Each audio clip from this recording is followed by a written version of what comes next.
Hey there guys, and welcome to another Borderlands 2 video. In this video I'm going to be showcasing the second Headhunter DLC, which came out in November and is called The Horrible Hunger of the Ravenous Wattle Gobbler.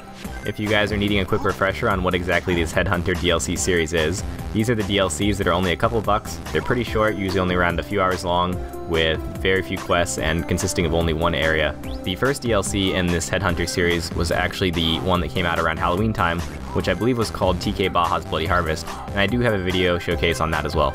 So this whole Wattle Gobbler DLC is going to be themed around the Thanksgiving holiday in the United States, which means there's going to be a lot of turkeys and a lot of food references throughout.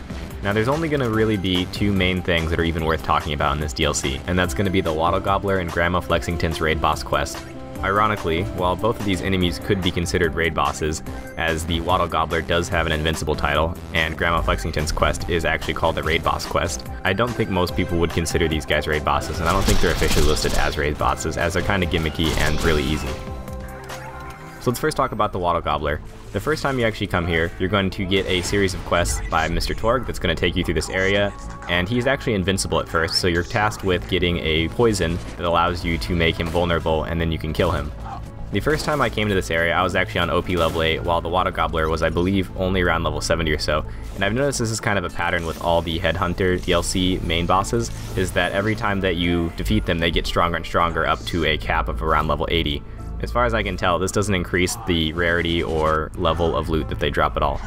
What's nice about this quest is that after you defeat him for the first time, you don't have to go through and set up the poison again. Every time you come up here and take the route that I'm taking and take the elevators up to the top, he will come out and eat the poison and be vulnerable. And as you notice, he's extremely easy to take down.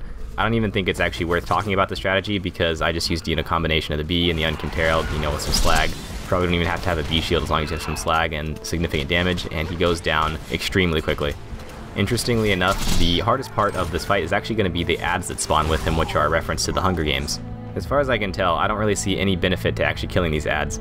I would just recommend ignoring them, and since I'm playing Zero, all I do is pop into Deception mode, go see what loot the Wattle Gobbler dropped, and then run to the chest at the end of this area before dropping back down to Mr. Torg. Then all you have to do is really save and quit, and continue, and you can keep farming him. Unfortunately, the Wattle Gobbler doesn't drop any specific legendaries or have an increased chance to drop any legendaries. I believe it just has a normal boss loot table, and the 3 chests at the end of this area are kind of disappointing, although it is very, very quick to farm this guy over and over. So with that being said, that's pretty much all there is to the Wattle Gobbler. All you do is run over to the elevators, wait for him to become vulnerable, and then nuke him down. Even if you don't have crazy amounts of burst damage like I'm pumping out, just keep a backup weapon for second winding off the ads and the cameras that run around, and you should be fine. Like I said, it's not even worth talking about his patterns or attacks or anything, because he usually dies really, really quickly. Now after you defeat the Wattle Gobbler for the first time, that'll actually unlock a new quest that's given by Mr. Torg, I believe, and that'll bring us to the second thing I wanted to talk about, which is Grandma Flexington's quest. Before I start talking about this quest, believe me when I say this is by far the most annoying quest that I've ever come across in almost any video game ever. What you're actually tasked with doing is listening to her tell 2 stories, and the second one is going to be the raid boss one. The first one's going to clock in at around 5 minutes or so, not too long, but the second one, oh man, it's going to clock in at around 20 plus minutes, and you could just say maybe 25 minutes to be safe. And there really isn't an easy way to do this. You have to just kind of suffer through it.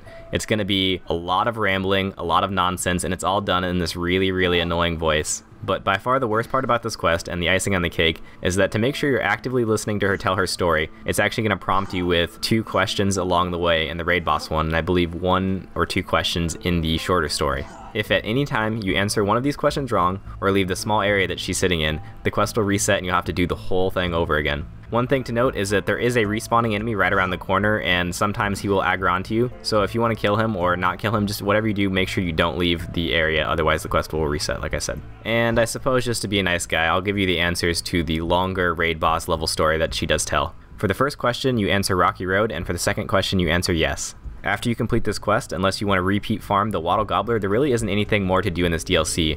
I will show you guys what the DLC specific skins look like that you can pick up in this area for Zero are, but overall as a whole, I was really disappointed in this DLC compared to the Halloween one they put out. The first Headhunter Halloween DLC provided me with about 3, 4 or more hours of content, and I really had a blast doing everything and finding all the secrets. However, with this Wattle Gobbler DLC, I really only spent about an hour before I did everything possible. And funny enough, the majority of the time I actually did spend on this DLC was devoted towards listening to Grandma Flexington tell her ridiculous story. At the end of the day, it is only a few bucks, so I'll let you guys make that decision whether or not you guys want to give this one a look-see if you haven't already. Anyway, that's it for this video showcase, guys. Next up, I'm going to be doing a showcase on the third Headhunter DLC, the Christmas-themed one, and be sure to leave me a like or comment if you guys want to see more Borderlands 2 content. Thanks for watching.